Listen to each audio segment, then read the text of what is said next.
It's time to talk about bottling because I recently made a video talking about the championship, which I described as the worst league in the world because the top 3 teams in that league were bottling. But this time, I get to drop in with a big, fat, heaping pile of I told you so. I told you this was going to happen. Manchester City is inevitable. And the reason they're inevitable is because in order to win the crucial games at the end, you have to have the experience.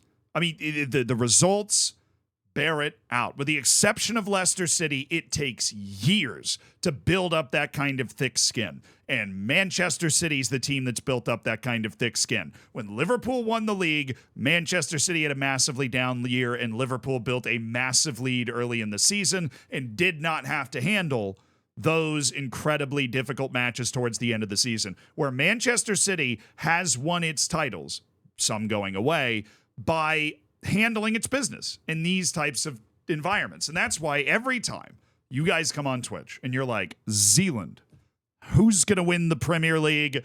I say Manchester City every time. Now, are they about to get yeeted into the sun because of the 115 charges? Yes. In the year 3000, when the investigation is completed, they will be yeeted into the sun.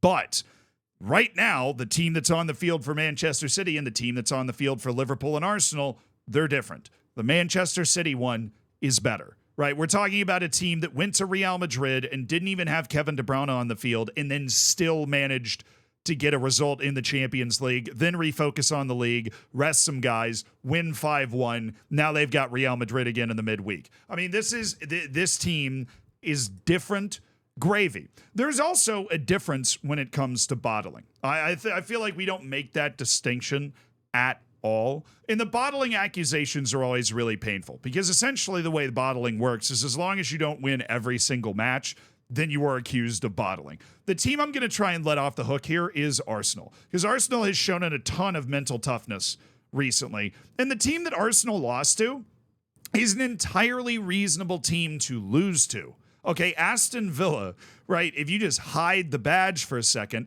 they've been good the last couple of years, right? They're in Europe right now on merit in a league finish, and they are top 4. They are ahead of, like, if you have the big 6 or the big 7, including Newcastle, they're ahead of damn near half of them.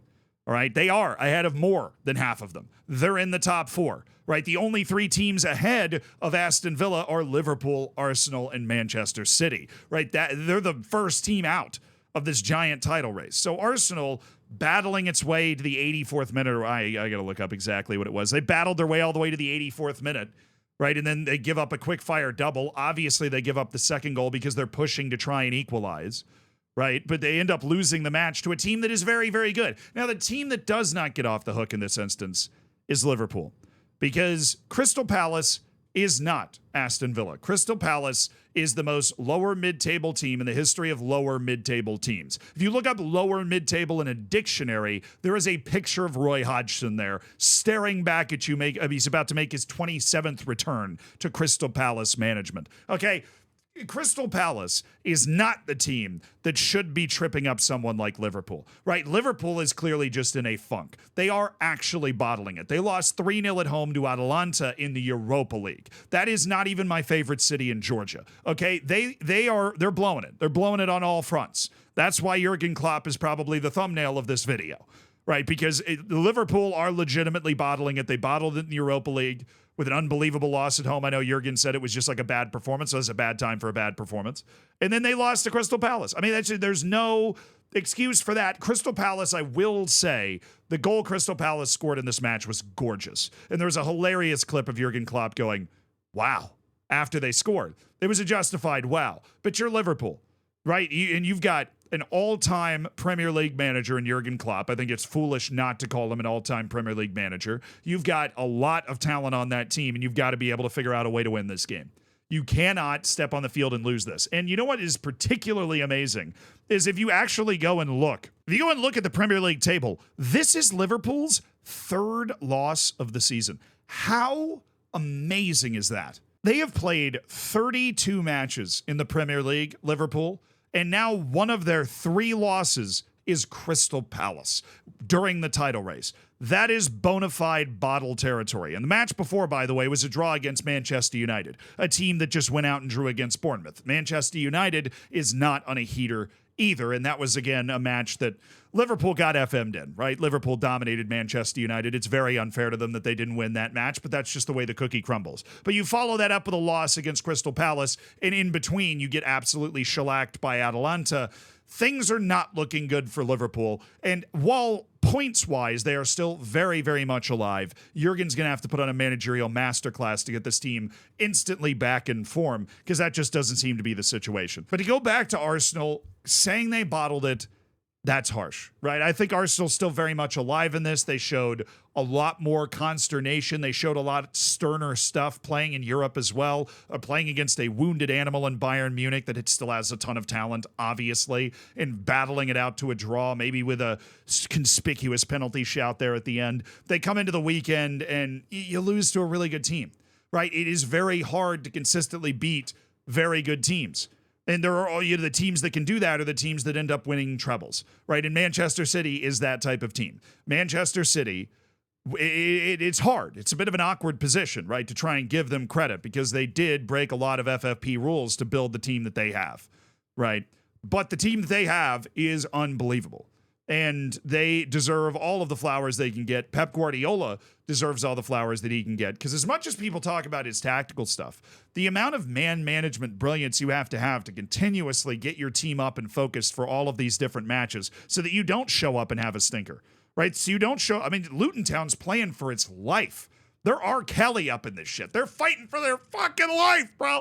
Like there's life or death for Luton Town. And this is a match that Manchester City could easily overlook with Real Madrid sandwiching it. But they didn't. They showed up and they dominated. They just played Crystal Palace. They beat them 4-2, right? They just played Aston Villa. They beat them 4-1. There are levels to this. And I expect Manchester City, as much as I would love for this to be an amazing title race, to kind of pull away. And the only team that looks like it's got a chance to hang with them right now is Arsenal. But that is a tough task. It is a tough task to try and chase greatness and overcome it. Iron sharpens iron, though. And I think Arsenal, unlike last season, is tougher. I think they're tougher up here. I think they understand what is required more. I think Liverpool is probably fortunate to be in this conversation. I mean, Liverpool's a very, very good team, right? But I think they're kind of fortunate to be in this conversation at the end of the season. They felt like a team that's in transition from one generation to the next for me for a little while. That transition is clearly going pretty well, but this is a last gasp a bit for Liverpool. Arsenal is up and coming. They're being sharpened by competing against Manchester City. And the honest truth is, I don't know if they're ever actually going to be able to catch them. Obviously, Arsenal's going to win the league again at some point in the history of the world, but this actual generation of a team, Manchester City might be the only thing that can beat Manchester City. They break enough rules and they get relegated with 100,000 point deduction or whatever is actually going to happen to them. But the bottle factory is out. In the Championship, in the Premier League, England's just got that. It's hardwired, right? That Euros final loss. It's reverberating through everything, right? They're the bottling is real serious. Although I will say, just as an aside for the bottle factory, they're not the only team that bottled things today.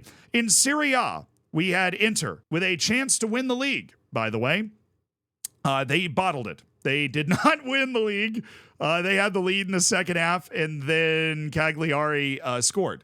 Cagliari scored to tie, which meant Inter did not clinch the league. So they are going to win Serie A if you've not been paying attention. They had the opportunity to clinch the league today, but they did not. So they bottled it. It was not just England. It was unfair of me to say that.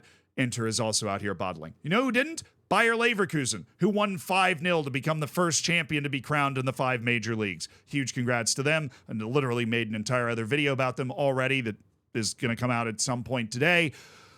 But yeah, they didn't bottle. There's no bottle factories in Germany. I think they just drink out of plastic. I think that's how it works.